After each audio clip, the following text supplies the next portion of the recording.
Hello everyone. Today I want to talk about the charging IC, laptop charging IC. In this case, BQ24780S. This IC is a smart chip. This IC is used to drive the input MOSFETs, the battery MOSFETs, and it communicates with the Super I/O, and also it protects the CPU if the CPU got overheated, and if there is any short within the motherboard, this charging IC will detect it and it will cut the AC drive for the two MOSFETs, the first one and the second one. So there is a signal called AC DRV. Okay, this signal goes out from this charging IC through a resistor. Normally it's 4 kilo ohm. Let's draw it.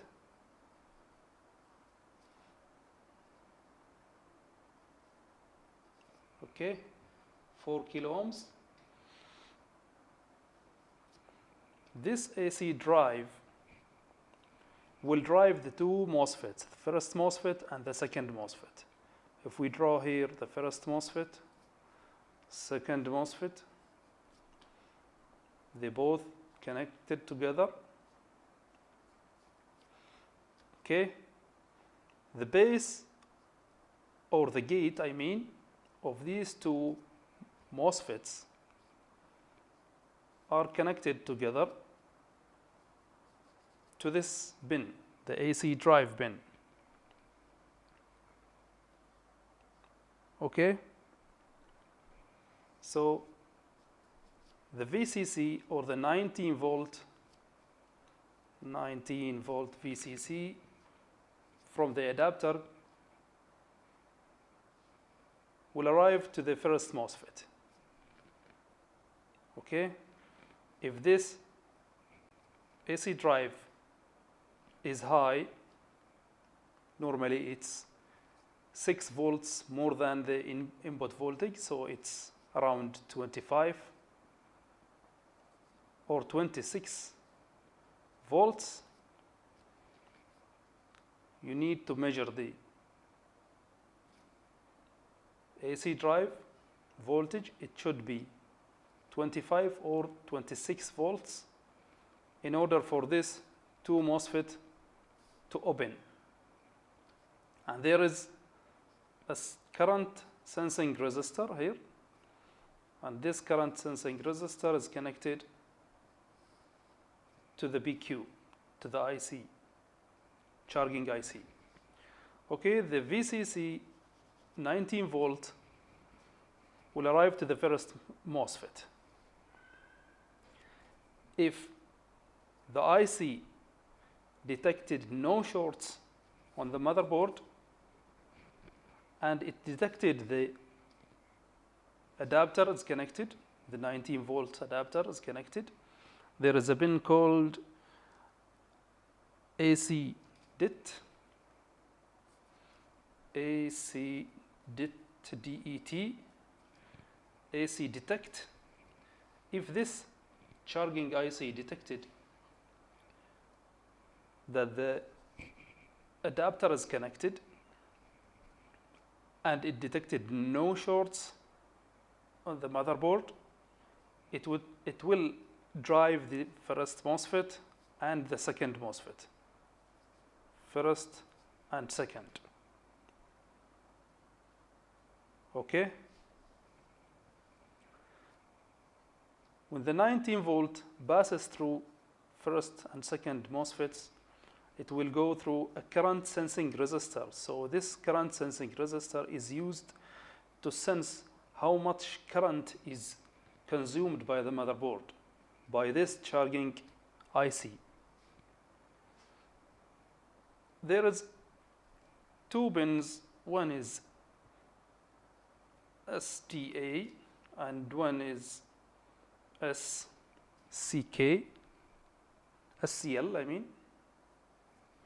Okay, these two pins are connected to the SM bus. SM bus. This is the communication link between the charging IC and the Super I/O to Super I/O. Okay. There is also a pin called PROCHOT. This will detect if the processor is getting hot. If the processor is getting hot,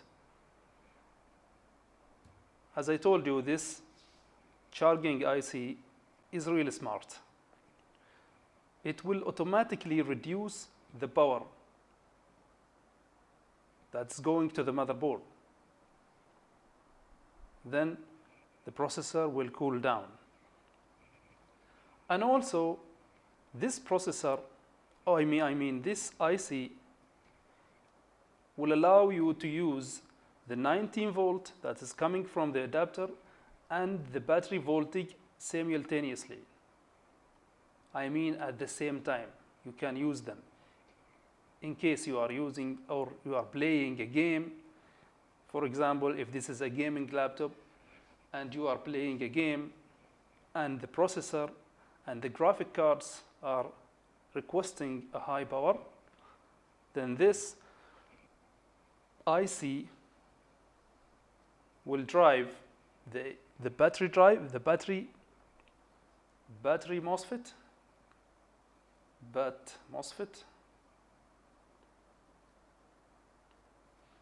Okay, this is the battery MOSFET is connected also to the 19 volts.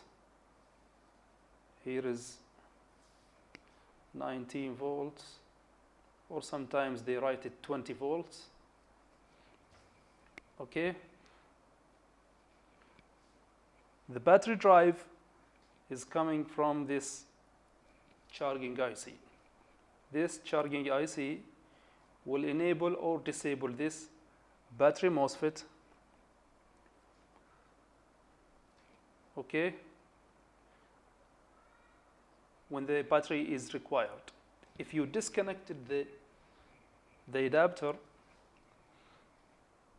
the charging IC will automatically enable the MOSFET, so the laptop will not turn off, and the power from the battery, let's mark this B+, which is battery positive. The battery voltage will automatically go to the 19 volt rail. Okay. There is a pin also called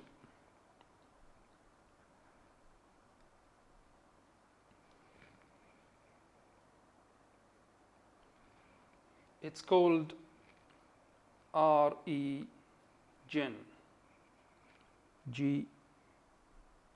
I think GN, yes. Okay. This is an LDO, 6 volts LDO internally on the charging IC. If you measure the multimeter here, you should get 6 volts.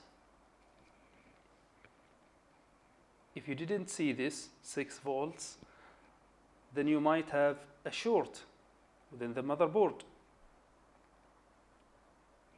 If, for example, the laptop will work with the battery, but it will not work with the 19 volt adapter,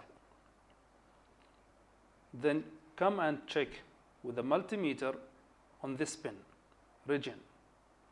If you didn't see this 6 volts here, then you might have a short within the motherboard somewhere,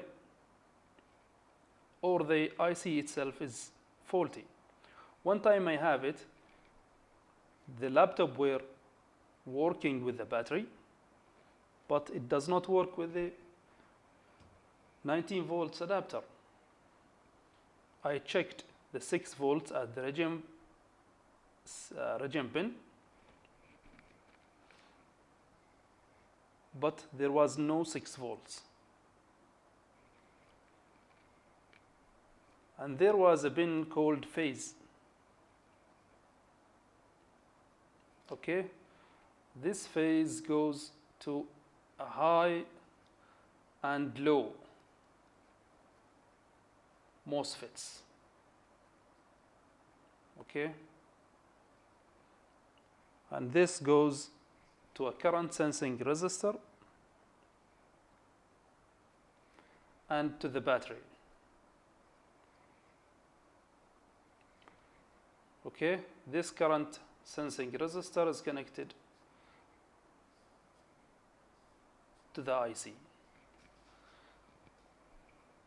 That laptop I have was not having this 6 volts. If you don't have this 6 volts, then these two MOSFETs will not be enabled. Okay, because there is no 6 volts more than the 19 volts or the 20 volts. So you will not get 26 volts or 25 volts to drive these two MOSFETs.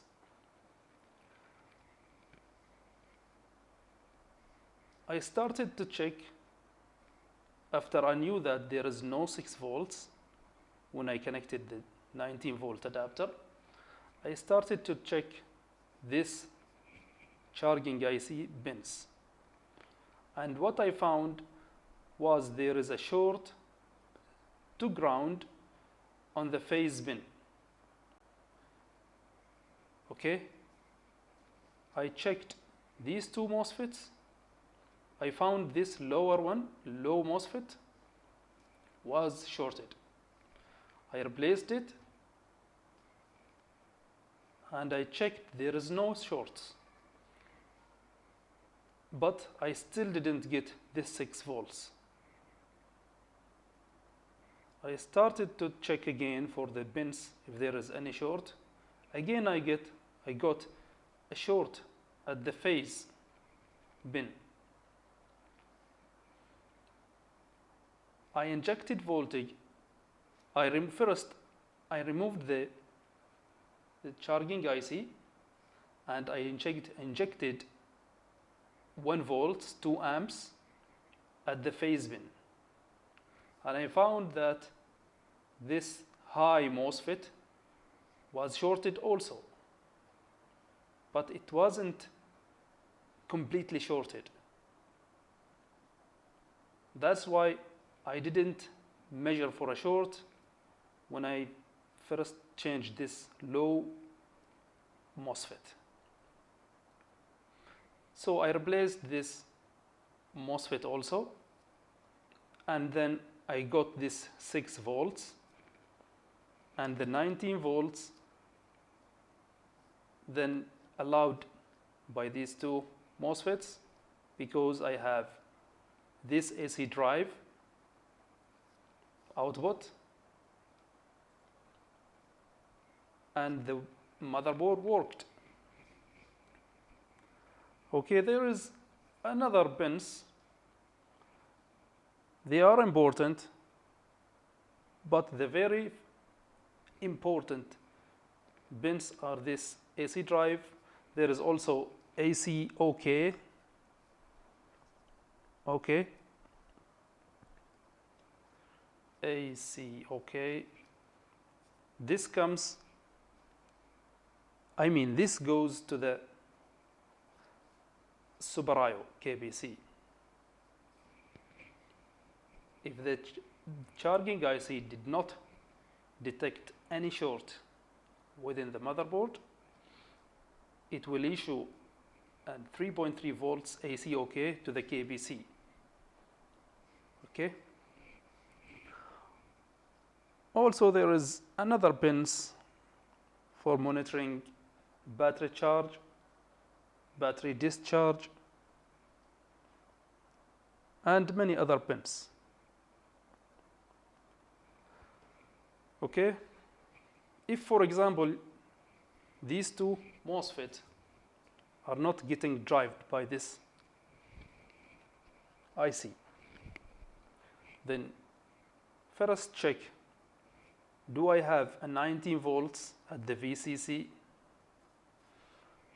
Okay, is the ground is okay? Do I have this 6 volts at the REGN bin? Okay, then check the AC drive before the resistor. Do I have 26 volts here or 25? If yes, then you might have this resistor open or blown. Check after the resistor. If there is no 26 volts, then the resistor is faulty and you need to replace it. If this resistor is okay and you have 26 volts here, but you still you don't see here a 19 volts between these two MOSFETs, then you have a bad MOSFET, first MOSFET. It does not conduct the 19 volts when it is powered, when it is driven at the gate by the 26 volts. Okay, I hope this can help someone diagnosing a faulty motherboard. And if you like my video, please don't forget to subscribe, like, and share. Thank you so much, and see you in another video.